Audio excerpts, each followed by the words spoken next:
अस्सलाम वालेकुम स्टूडेंट्स। आज हम लोग जो टॉपिक डिस्कस करेंगे वो है जी मैप काइनेज सिग्नलिंग पाथवे। ये पाथवे किस तरीके से प्रोसीड किया जाता है इसके बारे में हम लोग डिस्कशन करेंगे। इससे पहले जो है ना हम लोग देखेंगे कि रैस प्रोटीन्स किस तरीके से सिग्नलिंग के अंदर अपना रोल प्ले कर रहे हैं, कैसे जो है ना वो सेकेंडरी मेटाबोलाइट्स के तौर पे जो है वो यूज़ हो रही हैं, सॉरी सेकेंडरी मैसेंजर्स के तौर पे यूज़ हो रही हैं। Then MAP kinase signalling modules को देखेंगे कि ये मॉड्यूल्स कैसे वर्क कर रहे हैं और उनका रैस से क्या ताल्लुक है, रैस किस तरह से मैप काइनेज पाथवे को एक्टिवेट कर रहे हैं। और देन स्कैफोल्ड प्रोटीन्स के बारे में देखेंगे कि ये कैसे जो है ना वो एक to the point signalling pathway को जो है वो इंश्योर करती हैं और मिक्सिंग नहीं होने देती डिफरेंट पाथवेज की सेल के अंदर। ठीक है। सो बात कर रहे हैं जी हम लोग रैस सुपर फैमिली की। रैस सुपर फैमिली के अंदर काफ़ी ज़्यादा जो है ना वो प्रोटीन्स पाई जाती हैं, लेकिन उनमें से सिर्फ रैस और रो फैमिलीज जो हैं सिर्फ वही सिग्नलिंग को रैले करते हैं, यानी कि वही सिग्नलिंग को प्रोसीड करती हैं सेल के अंदर। बाकी सारी प्रोटीन्स जो है ना वो अपने स्पेसिफिक परफॉर्म करते हैं, वो सिग्नलिंग के अंदर इन्वॉल्व नहीं है, यानी कि कैस्केड फॉर्मेशन के अंदर इन्वॉल्व नहीं है। सो ये रैस प्रोटीन्स जो है ना वो एक मेटाबॉलिक हब के तौर पे या सिग्नलिंग हब के तौर पे भी यूज़ होते हैं, क्योंकि ये मल्टीपल पाथवेज को जो है वो एक्टिवेट करने की एबिलिटी रखते हैं। इसमें जो 3 प्रोटीन्स हैं वो बहुत ज़्यादा इन्वॉल्व हैं, जिसमें से एचके एंड एन रैस प्रोटीन्स जो है ना इन्वॉल्व हैं। इनको हम लोग कलेक्टिवली जो है ना रैस प्रोटीन्स के नाम से ही जानते हैं। अच्छा, रैस प्रोटीन के जब हम लोग स्ट्रक्चर को देखते हैं ना तो इसके साथ एक लिपिड का ना ग्रुप अटैच होता है, लिपिड मॉलिक्यूल्स का ग्रुप अटैच होता है। अब आपको यहीं से समझ आ जाएगी कि लिपिड का ग्रुप अगर रैस प्रोटीन के साथ इन्वॉल्व होता है तो सर्टेनली जो है ना ये किसी ना किसी साइटोप्लाज्मिक मेम्ब्रेन के साथ जो है ना वो लिंक्ड होगी, साइटोप्लाज्मिक मेम्ब्रेन के साथ जो है वो जाकर जुड़ी होगी। ठीक है। सो ये उसकी जो है ना साइटोप्लाज्मिक जो डोमेन है, साइटोसोलिक डोमेन है, उस की फॉर्मेशन कर रही होती है, उस साइट पे जो है ना वो आके जुड़ी होती है। अच्छा जी, आरडीकेज़ जो होते हैं रिसेप्टर टायरोसिन काइनेजेज़, ये ज़ाहिर-सी बात है हम लोगों ने ये पहले भी बात पढ़ी थी कि ये सेल प्रोलिफरेशन के अंदर, सेल डिफरेंशिएशन के अंदर इन्वॉल्व है। अब सेल की प्रोलिफरेशन करवानी हो या सेल को डिफरेंशिएट करवाना हो, दोनों के अंदर जो है ना वो दोनों के अंदर ही जो है ना दोनों केसेज़ में ही न्यूक्लियस के अंदर सिग्नल का पहुँचना बहुत ज़रूरी है और जीन्स का एक्सप्रेशन होना बहुत ज़रूरी है। आपको पता है, आपने सेल साइकिल पढ़ा हुआ है। सेल साइकिल के अंदर आप लोगों ने मल्टीपल फेजेस पढ़े हुए हैं, G1 S phase, G2 phase, ठीक है ना, एम फेजेस। तो उन सब के अंदर आपने पढ़ा था कि मल्टीपल स्टेप्स के ऊपर जो है वो जीन एक्सप्रेशन होता है। सो ये रैस प्रोटीन या आरटीकेज जो होते हैं ये मोस्टली जो है ना वो ट्रांसक्रिप्शनल फैक्टर को एक्टिवेट करने में इन्वॉल्व होते हैं। तकरीबन 30% जो हमारे ह्यूमंस के जो ट्यूमर्स हैं उनके अंदर इन्हीं रैस प्रोटीन्स का जो हाइपर एक्टिवेशन हो जाती है। अब रैस प्रोटीन ने क्या करना है, सेल को प्रोलिफरेशन की तरफ लेकर जाना है। अगर ये हाइपर एक्टिवेट हो गएगा, रैस प्रोटीन की डाउन स्ट्रीम या ब्लॉकेज नहीं करवाई जाएगी, तो ऑब्वियसली वो transcription factor continuously activated form में रहेगा। और अगर वो transcription factor continuously activated form में रहेगा तो सेल प्रोलिफरेट करता रहेगा और इसी कंडीशन से जो है ना हमारे पास ट्यूमर या कैंसर्स जो हैं वो डेवलप होते हैं। सो रैस जो है वो एक्ट करती है एज ए मॉलिक्यूलर स्विच, कि इसको ही हम लोगों ने जो है ना वो जब ट्रिगर करना है तो सेल साइकिल ने जो है वो आगे की तरफ प्रोसीड करना है, और जब इसको ब्लॉक करेंगे तो सेल साइकिल वहीं पे जो है ना वो हाल्ट कर जाएगा। ठीक है। अच्छा, अगेन इसकी एक्टिवेशन भी बिल्कुल वैसे ही है कि अगर एटीपी जीटीपी इसके साथ बाउंड होगा तो ये एक्टिव स्टेट में होगी, अगर जीडीपी होगा तो फिर ये जो है ना वो इनएक्टिव स्टेट में जो है वो आ जाएगी। अच्छा, इसके साथ जो है ना इसकी एक्टिव स्टेट में जो है ना वो 2 प्रोटीन्स इन्वॉल्व हैं, जिसको हम लोगों ने पहले भी डिस्कस किया हुआ है कई बार। इस बार हम लोग रैस के जो है वो बैकग्राउंड से इसको डिस्कस कर रहे हैं। Guanine nucleotide exchange factor, Ras GEF. इसका काम क्या है हमारे पास जी, कि पुराने जीडीपी को उतार कर न्यू जीटीपी को लगाना, और जब जीटीपी लग जाएगा तो वो रैस प्रोटीन जो है वो एक्टिवेट हो जाएगी। और रास जीटीपी एज एक्टिवेटिंग प्रोटीन का काम क्या है, जिसको हम लोग कैप प्रोटीन्स भी कहते हैं, कि इनका काम है कि जीटीपी को हाइड्रोलाइज करवाना और जीडीपी में कन्वर्ट करना, मतलब कि रैस प्रोटीन को इनएक्टिवेट करना। इनका काम था एक्टिवेट करना, इनका काम क्या है जी, इनएक्टिव करना। ठीक है। तो ये दोनों जो है वो एक जो है ना वो खास बैलेंस के साथ वर्क कर रही होती हैं, सेल को जो है वो बचाने में जो है इन्वॉल्व होती हैं। अब सवाल ये आता है कि how do RTKs, receptor tyrosine kinases, normally activate RAS? ठीक है। कि इनका जो है ना वो डायरेक्टली लिंक नहीं होता। रिसेप्टर टायरोसिन काइनेसिस जो है वो तो खुद हम लोगों ने पढ़ा था जी कि क्या है, वो तो एक एंजाइमेटिक डोमेन रखते हैं सेल के अंदर, ठीक है ना। सो ये डायरेक्टली इन्वॉल्व नहीं होते रैस के साथ। ऑल्दो रैस भी सेल मेम्ब्रेन के साथ ही अटैच होती है, लेकिन ये डायरेक्टली इसके साथ कांटेक्ट में नहीं होती, बल्कि थ्रू अडॉप्टर प्रोटीन्स जो है ना वो लिंक करती है। अडॉप्टर प्रोटीन्स हम लोग कहते हैं उन प्रोटीन्स को जो कि दो प्रोटीन्स को आपस में जो है ना वो जोड़ते हैं। सो ये रैस और ये रैफ जो है ना ये इन्वॉल्व होती हैं इस सॉरी जेफ और गैप्स जो हैं ये इन्वॉल्व होती हैं इस रैस प्रोटीन को एक्टिवेट और डीएक्टिवेट करवाने में, ठीक है। और इन जेफ प्रोटीन्स को जो है वो कौन एक्टिवेट करवाता है जी, वो रिसेप्टर टायरोसिन काइनेज करवाता है थ्रू अडॉप्टर प्रोटीन्स, जिसके साथ मल्टीपल डोमेन्स हो सकती हैं।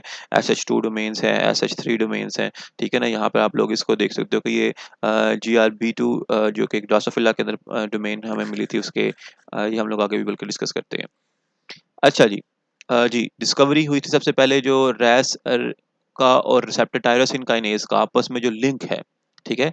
चूंकि हम लोगों ने देखा कि डायरेक्टली तो कोई लिंक नहीं है, डायरेक्टली एक दूसरे के साथ इन्वॉल्व नहीं होते, तो ये सबसे पहले डिस्कवर हुआ था जब ड्रोसोफिला की आय की डेवलपमेंट को जो है वो सर्च कर रहे थे। रिसेप्टर टायरोसिन काइनेजेस जो कि ड्रोसोफिला के अंदर पाए जाते हैं, जिनको हम लोगों ने नाम दिया था सेवन लेस, ठीक है। सेवन लेस के नाम से जो है ना वो एक खास रिसेप्टर टायरोसिन काइनेज था जो ड्रोसोफिला की आय के डेवलपमेंट में इन्वॉल्व होता है, ठीक है। ये जो है ना वो क्या कर रहा होता है, ये फोटो रिसेप्टर सेल जिसको हम लोग R7 कहते हैं उसको एक्टिवेट कर रहा होता है। अब ये एक्टिवेट करता किस तरह से जी, कि ये जो है ना वो जेफ प्रोटीन को जिसको हम लोग यहाँ पर नाम देते हैं सन ऑफ सेवनलेस, ठीक है। सेवनलेस के जो है वो एक्टिवेट करता है through an adopter protein GRB2, ठीक है। और ये GRB2 जो है वो इस सॉस को एक्टिवेट करेगी, और ये सॉस जो है ना ये अब इसमें से GDP को रिमूव करवाएगा और GTP को इंट्रोड्यूस करवाएगा, क्योंकि ये क्या है जी, जेफ है, गोवानिन न्यूक्लियोटाइड एक्सचेंज फैक्टर है।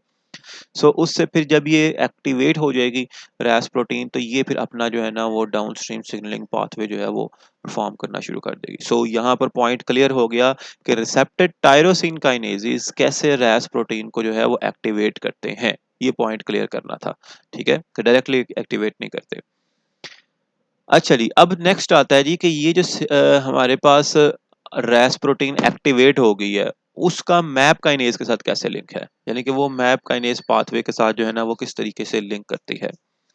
अच्छा, मैप काइनेज जो है ना एक चीज़ जो है वो नोट करने वाली है। रिसेप्टर टायरोसिन काइनेज सिग्नलिंग जो होती है वो शॉर्ट लिव्ड होती है, वो चंद मिनट्स के लिए होती है, ठीक है। लेकिन चूंकि अब रिसेप्टर टायरोसिन काइनेजेस पीछे हम लोगों ने पढ़ा कि वो तो इन्वॉल्व होते हैं उसके अंदर सेल प्रोलिफरेशन और सेल डिफरेंशिएशन के अंदर। सो चंद मिनट्स के अंदर तो जीन्स के एक्सप्रेशन को किस तरह से कंट्रोल किया जाए, कि वो सेल की डिवीजन करना या सेल को डिफरेंशिएट करना कई आवर्स का काम हो सकता है, ठीक है ना। सो चंद मिनट्स के लिए किस तरह से उसको एक्टिवेट करेंगे, ठीक है, उसका जवाब भी जो है ना वो हम लोग देखते हैं। अच्छा जी, जो शॉर्ट लिव की वजह है कि इनकी रास प्रोटीन आरटीकेज जो हैं सिग्नलिंग वो शॉर्ट होते हैं, उसकी रीज़न ये है कि टायरोसिन स्पेसिफिक प्रोटीन फास्फाटेजेस सेल के अंदर बहुत ज़्यादा इन्वॉल्व होते हैं, ठीक है।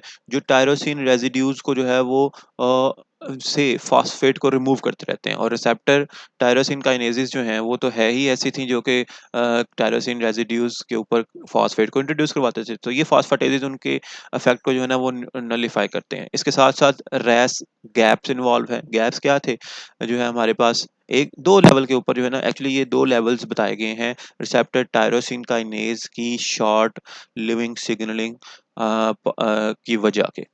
दो बात रीजंस हैं, एक फास्फाटेजेस का होना जो कि रिसेप्टर टायरोसिन काइनेजेस से फास्फेट को रिमूव कर देंगे तो सिग्नलिंग डाउनस्ट्रीम सिग्नलिंग ब्लॉक हो जाएगी, इनहिबिट हो जाएगी, और दूसरा ये कि रैस गैप्स इन्वॉल्व हैं जिसमें गोवानिन GTPase एक्टिवेटिंग हमारे पास प्रोटीन्स होती हैं जो कि इसमें से GTP को रिमूव करती हैं GDP के अंदर, और इस पाथवे को जो है ना वो ब्लॉक कर देती हैं।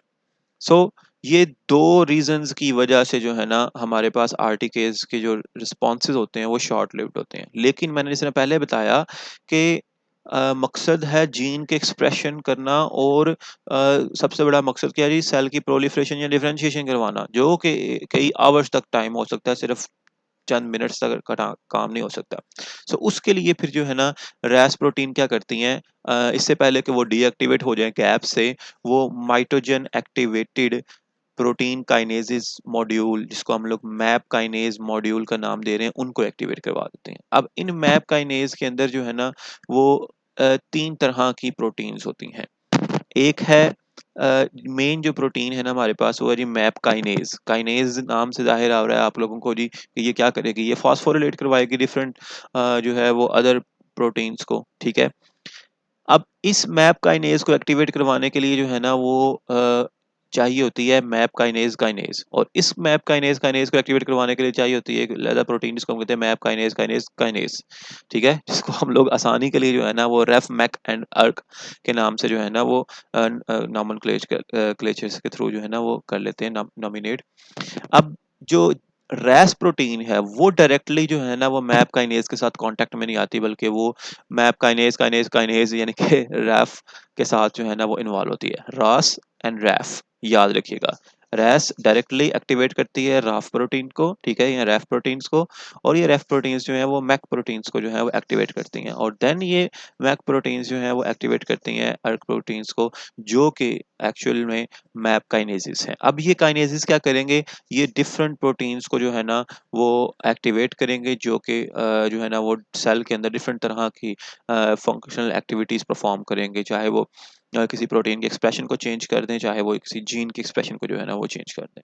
सो इस तरीके से जो है ना हमारे पास जो है ये मैप सिग्नलिंग का पाथवे जो है वो लिंक होता है रैस प्रोटीन के साथ। होप सो कि ये पॉइंट क्लियर हो जाएगा। अब दूसरी चीज़ थी कि ये कैसे लंबे अरसे तक जो है ना वो एक्टिवेट रहती हैं, तो उसकी रीज़न ये है कि रैस खुद जो है ना रैस को ब्लॉक करने वाली मैप्स हैं, जो गैप्स हैं, ठीक है, लेकिन मैक यानी कि रैफ मैक और अर्क को जो है ना वो रिमूव करने वाली जो फॉस्फेटेजेस हैं वो इतनी ज़्यादा क्वांटिटी में प्रेजेंट नहीं है, जिसकी वजह से ये जो है ना वो काफ़ी देर तक एक्टिवेटेड स्टेट में रह सकती हैं, और अगर ये एक्टिवेटेड स्टेट में रहेंगी तो हमारे पास जीन के एक्सप्रेशंस जो है ना वो होते रहेंगे। सो दूसरा ये क्या करती हैं, दूसरा एक एक तो ये मेथड, एक तो ये तरीका है कि कुछ सेल्स के अंदर जो है ना इनके फॉस्फेटेजेस इतने ज़्यादा मौजूद नहीं होते। दूसरा तरीका ये है कि ये जो है ना वो कुछ अर्ली सेट्स ऑफ जीन्स को जो है ना वो इनिशिएट कर देती हैं। जो ही सिग्नल आया आरटीकेज के ऊपर बाहर से, ठीक है, वो आरटीकेज का सिग्नल जो है ना वो रैस से होता हुआ मैप काइनेज तक पहुंचा, मैप काइनेज ने जो है ना वो कुछ ऐसे सेट ऑफ जीन्स को एक्टिवेट करवा दिया, ठीक है, विद इन फ्यू मिनट्स, ठीक है, जिनको हम लोग नाम दे रहे हैं इमीडिएट अर्ली जीन्स। अब ये इमीडिएट अर्ली जीन्स जो है ना वो हो सकता है कुछ ऐसी प्रोटीन्स के ट्रांसक्रिप्शन फैक्टर्स हों, कुछ ऐसी जीन्स के ट्रांसक्रिप्शन फैक्टर्स हों जो कि सेल की प्रोलिफरेशन के अंदर इन्वॉल्व हो सके, ठीक है ना। सो ये immediate sets of early genes क्या करती हैं, जीन एक्सप्रेशन के जो है ना वो पैटर्न को चेंज करके रख देती हैं, ठीक है, कि पहले कुछ और जीन्स जो है वो एक्सप्रेस हो रही थी, और अब इनके सिग्नल के आने की वजह से जो है ना वो कुछ न्यू जीन्स एक्सप्रेस होना शुरू हो गई हैं, और अब ये जीन्स जब एक्सप्रेस करेंगी, चूंकि इन ये यूज हो रही हैं as a transcription factor for some other genes, तो ये दूसरी जीन्स को फिर एक्टिवेट करना शुरू कर देंगी। सो ये एक जीन्स की एक्टिवेशन का जो है ना वो एक कैस्केड जो है वो स्टार्ट हो जाएगा इसके थ्रू। सो वो सिस्टम जो है ना वो फिर कई आवर्स तक जो है वो होल्ड कर सकता है। जब ये एक cascade of gene activation start हो जाएगा ना, कि एक एक्सप्रेशन, एक जो जीन का एक्सप्रेशन हुआ है वो ट्रांसक्रिप्शन फैक्टर के तौर पर यूज हो रहा है, किसी दूसरी जीन के एक्सप्रेशन के लिए वो आगे से किसी के यूज हो रहा है, सो वो ये कैस्केड ऑफ जीन्स इन्वॉल्व हो जाएगा, जिससे हमारे पास ये चंद मिनट्स का सिग्नल जो है वो कई घंटों तक जो है वो प्रोसीड कर सकता है। जिसमें हमारे पास एग्जांपल जो है ना वो जी1 साइक्लिन्स हैं।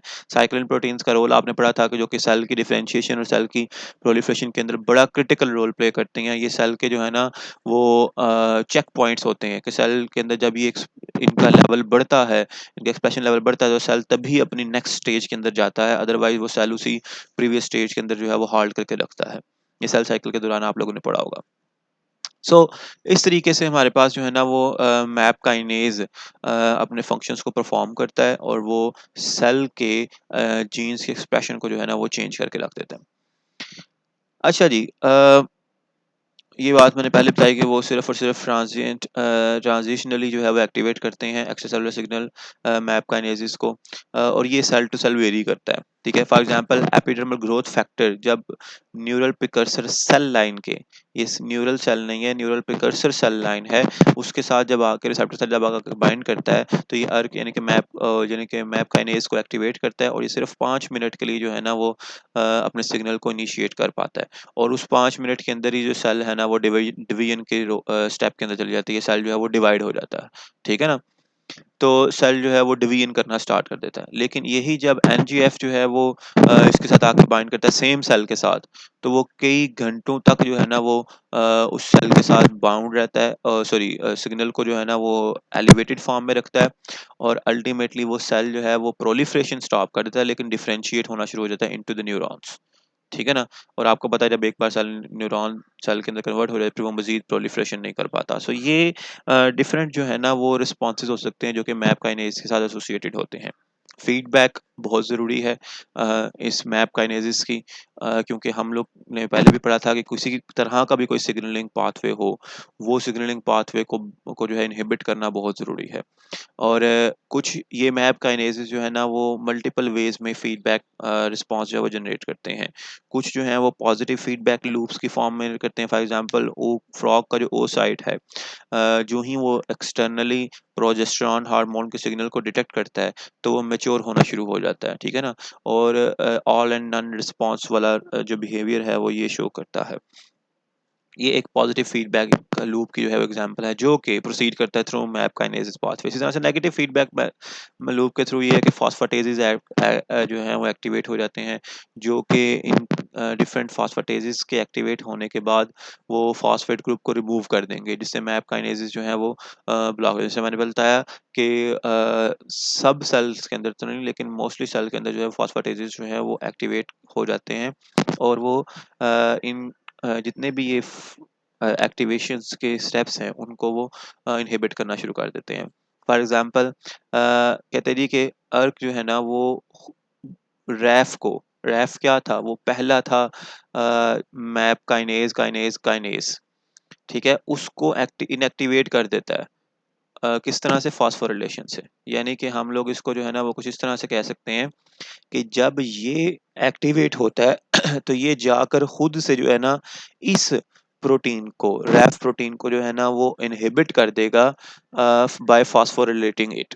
ठीक है, जब इसकी फॉस्फोरिलेशन हो जाएगी तो ये इसके साथ जो है ना वो जो है वो मजीद डाउनस्ट्रीम जो है ना एक्टिवेशन नहीं करवा पाएगा। सो अल्टीमेटली ये अपने आप को ही जो है ना वो नेगेटिव फीडबैक मैकेनिज्म के थ्रू जो है वो इनहिबिट कर रहा है। ये थी हमारे पास इनहिबिशन। अब हम बात करते हैं जी स्कैफोल्ड प्रोटीन्स। स्कैफोल्ड प्रोटीन्स जो है ना वो बड़ा इंपॉर्टेंट रोल प्ले करती हैं किसी भी एक्सटर्नल सिग्नल को जो है ना सेल के अंदर डायरेक्ट करने के लिए। ठीक है, कि ये एक खास डायरेक्शन प्रोवाइड करते हैं। ठीक है, एक खास डायरेक्शन की फॉर्म में लेकर जाते हैं जिससे वो सिग्नल जो है ना सेल के अंदर स्प्रेड नहीं कर पाता या जिसे कहते हैं ना बिखर नहीं जाता। ठीक है, उसकी मेन रीजन ये है कि मैप काइनेसिस जो है ना वो same map kinesis multiple pathways के अंदर यूज हो सकते हैं। मिसाल के तौर पर यहाँ पर ना यीस्ट के अंदर होने वाले दो पाथवेज हैं। एक में जो है ना वो मेटिंग फैक्टर आया, मेटिंग सिग्नल आया जिसकी जाहिर सी बात है वो मेटिंग रिस्पॉन्स जो है वो जनरेट होगा। ठीक है, और दूसरा जो है ना हमारे पास आया जी ऑस्मोलैरिटी सेंसिंग। दूसरा रिस्पॉन्स जो है ना वो हाई ऑस्मोलैरिटी की केस में जो है ना वो यीस्ट एक्सपीरियंस करती है। अब इससे क्या होता है कि ग्लिसरॉल की सिंथेसिस करवाई जाती है ताकि जो है ना वो अपने एनवायरनमेंट को जो है वो मेंटेन कर सके। यानी कि रिस्पॉन्सेज डिफरेंट हैं, सिग्नल्स डिफरेंट हैं, लेकिन जो इंटरमीडिएट मॉलिक्यूल है वो देखें आप लोग दोनों के अंदर जो है वो सेम यूज हो रहा है। इसमें भी काइनेज ए जो है वो इन्वॉल्व है, इसमें भी काइनेज ए इन्वॉल्व है। ठीक है ना। तो हो ये भी तो हो सकता था कि अगर काइनेज ए जो है वो सिग्नल मेटिंग का आया और वो जो है वो ग्लिसरीन प्रोड्यूस करना शुरू कर दे, या सिग्नल ग्लिसरीन प्रोडक्शन का आया, ग्लिसरॉल प्रोडक्शन का आया और वो जो है वो मेटिंग रिस्पॉन्स जो है वो प्रोड्यूस करना कर सके। सो इस चीज को, इस मिक्सिंग को रोकने के लिए क्या करती हैं, स्कैफोल्ड प्रोटीन सामने आती हैं। स्कैफोल्ड प्रोटीन्स हम लोगों ने पहले देखा कि ये जो है ना वो आ, मल, वो डिफरेंट या एक ही पाथवे के अंदर इन्वॉल्व होने वाली प्रोटीन्स को जो है ना इकट्ठी जगह के ऊपर, एक कॉमन प्लेस के ऊपर जो है ना वो जोड़ देती हैं। ठीक है, जिसकी वजह से वो सिग्नलिंग पाथवे जो है ना वो उसी साइड पे या उसी डायरेक्शन में जो है वो प्रोसीड करता रहता है, इर्द गिर्द जो है ना वो स्प्रेडिंग नहीं करता। ठीक है ना। सो मैमेलियन सेल्स की अगर हम बात करें तो तकरीबन 5 पैरेलल मैप काइनेज मॉड्यूल्स जो है वो वर्क कर सकते हैं, जिसमें मल्टीपल जो है ना ये इंटरमीडिएट रैफ और मैक और अर्क जो है वो इन्वॉल्व हो सकती हैं। ठीक है, ये हमें ये जो स्कैफोल्ड प्रोटीन्स हैं ये उस सिग्नलिंग पाथवे को प्रिसीजन देती हैं, क्रॉस टॉक को अवॉइड करते हैं, इंटर में फ्री जो है अननेसेसरी इंटरमिक्सिंग को जो है वो ब्लॉक करते हैं। लेकिन इसका एक नुकसान भी ये है कि ये सिग्नल को एम्पलीफाई नहीं होने देते, जिसमें हम लोगों ने पहले पढ़ा था ना कि लाइक जी प्रोटीन कपल रिसेप्टर के केस में होता था कि बाहर से सिग्नल आया तो साइक्लिक एएमपी बड़ा और साइक्लिक एएमपी ने कंसंट्रेशन बढ़ा दी और पूरे सेल के अंदर वो स्प्रेड कर गया सिग्नलिंग मैकेनिज्म। ठीक है ना, ये पूरे स्प्रेड सेल के अंदर स्प्रेडिंग नहीं होती इसकी। ठीक है ना, ये किसी एक खास पोजीशन के ऊपर, खास लोकेशन के ऊपर ही जो है ना वो लोकलाइज्ड फॉर्म में ये रहता है। ठीक है, यहाँ तक था हमारे पास रेफ का क्या रोल है मैप काइनेज को एक्टिवेट करवाने में और किस तरीके से जो है वो ये सिग्नलिंग आपस में जो है वो प्रोसीड कर रही है। किसी पॉइंट की अगर समझ ना आई हो तो प्लीज़ कमेंट कीजिएगा। Thank you so much. अल्लाह हाफिज़।